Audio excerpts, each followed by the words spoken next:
안녕하세요. 대단히 반갑습니다. 수필 읽어주는 남자 자한형 이종수입니다. 이번 시간은 236번째 시간으로 멋진 분을 그리며 라는 수필을 읽어드리겠습니다. 멋진 분을 그리며. 내가 그분을 만나러 간 것은 2014년 말쯤이었다. 평소에 안면은 있었지만 직접 이렇게 대면하게 된 것은 처음이었다. 미리 약속이 되어 있던 것도 아니었고 불쑥 찾아뵈었는데 금방 만남이 이루어지지는 않았다. 잠깐 산책을 나가신 듯 했다. 연락번호를 남겨두고 차에서 대기하고 있었는데 비서인 듯한 여직원으로부터 잠시 후 연락이 왔다. 저간의 사정을 이야기하고 당부를 드렸다. 참으로 포근한 인상을 주었고 온화한 모습이 덕스러워 보였다. 그리고 얼마 후 그분 밑에서 같이 근무를 하게 되었다. 다른 사람의 요청이 있기는 했지만 굳이 나를 믿어준 데 대하여 깊이 감사드리지 않을 수 없었다. 80년쯤에 농협에 입사를 했다. 본래 전공은 영어 교육을 전공하셨는데 엉뚱하게도 본래 꿈이었던 선생님의 꿈을 접고 농협에 입사를 하게 되었다. 어린 시절에는 부산에 사시기도 하셨단다. 학창시절에 소를 먹이러 갔다가 소가 풀을 뜯어먹게 내버려두고 신나게 친구들이랑 놀았다.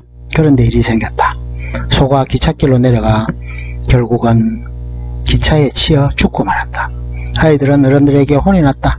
그런데 죽은 소는 결국 잡아서 동네 잔치에서 해주고 말았다. 그분은 그때의 그 소고기 맛을 잊지 못한다. 기차 통학을 하며 어렵사리 학교를 다녔다.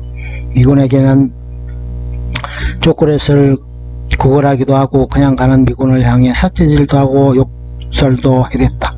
그것을 본 여성 선생님에게 학교에 가서 혼쭐이 나기도 했다. 서울 삼청동에서 대학을 가기 위해 독서실과 학원을 오가며 공부를 했다.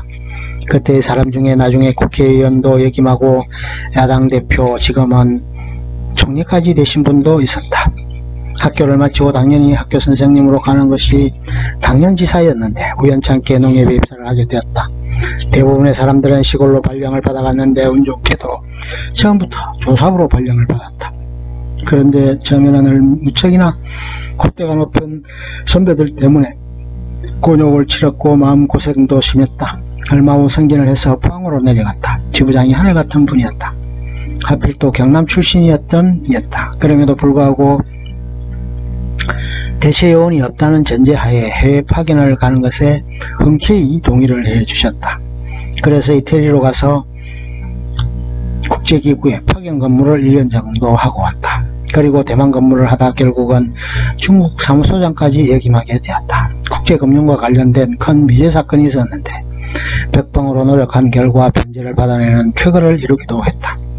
귀국 후 해서 얼마 후 승진이 되었다.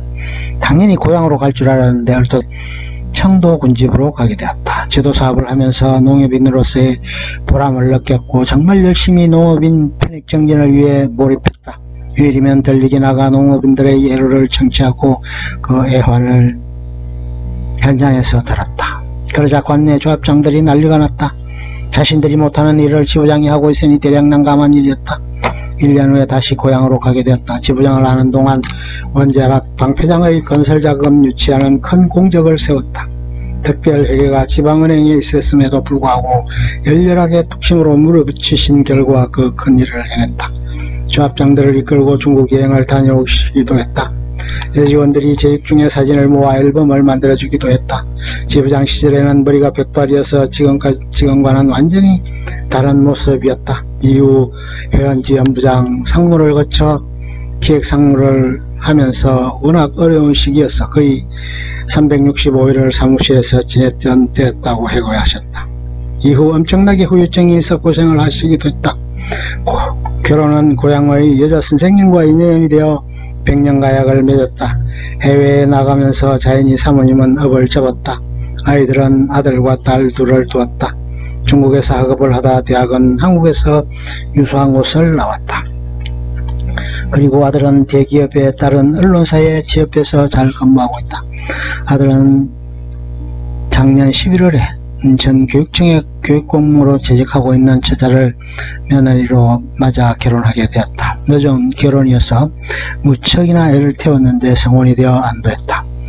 작년도에 항상 자신을 믿어주고 지지해 주시던 장인이 타계하시는 바람에 시리에 빠지기도 했다. 고향에 가면 아주 허름한 횟집이 한 곳이 있었다. 경주 인근에 있는 조그만 포구인 간포항 근처인데 그곳에 가면 주인이 직접 잡은 제대로 된 자연산 회를 맛볼 수 있다고 한다. 정말 순수 자연산 회이고 자연산 그 자체였단다. 아직까지도 오랫동안 친분을 유지했었던 대만 사람들과의 인연의 끈을 놓지 않고 있으면서 한 번씩 대왕을 하기도 하는 모양이었다. 자기의 소신을 가지고 조직의 미래를 위해 매진하고자 했고 공명정대하고자 했던 이로 정평이 나 있었다. 몸은 당구이고 왜소한 모습이었지만 대단한 강단을 가지고 있었고 의리가 깊은 사람으로 지인들과의 우위를 돈독히 하고 있었다. 불미스러운 일로 애로를 겪기도 했지만 항상 의연한 자세로 대처해서 만사를 영의주도하게 해결해 나갔다. 인문학을 했던 이답게 한 번씩 멋진 식기를 인용하기도 하고 멋진 얘기도 자주 해주시기도 했다. 예를 들면 그런 시였다. 내 인생에 가을이 오면 또는 6월을 드립니다 등이었다. 조사부 시절에 학업을 계속해서 박사학위까지 갖고 있으면서도 전혀 그런 내색을 하지 않으시는 분이셨다. 중국의 정통에 있고 회복함을 갖고 있었지만 나서지도 않고 자신이 중국에 대해서 잘한다고도 언급하지 않을 정도였다. 워낙 중국이 넓은 곳이라 쉽게 언급하는 것도 망설여진다는 것이다. 한때 야인으로 1년 반 정도 쉬시기도 하셨지만 다시 연수원장으로 부임해서 마지막 투혼을 불사르고 있다. 항상 웃으라고 얘기하고 소중한 인연을 잘 관직하라고 말씀하시기도 했다. 자신의 식탐에 대해 안타까워하고 몸 건강을 소중하게 유지하기는 것이 필요성을 강조하시기도 했다. 이제는 눈에 넣어도 아프지 않을 손녀를 보았다. 휴일이면 청계산을 오르내리시고 주말 농장에서 소일을 하시기도 한다. 한때 어깨에 부상을 입어 골프는 중단한 상태다. 항상 소탈하게 평안하게 걷는 것을 좋아하시고 천역을 좋아하시며 사람들과 어울리는 것에 스스럼이었고 소탈한 품성을 보여주었다. 보신탕 등도 일체 즐기시질 않으신다. 음식 가리는 것은 아닌데 맛있는 곳을 찾기를 좋아하신다. 요즘도 한 번씩은 고향을 방문하기도 하고 며칠씩 지내시다 오시기도 하는 형세였다. 노후를 걱정하고 있으며 언젠가는 시골로 귀촌하셔서 유유자적한 모습으로 생활할 것을 원하신 듯하다.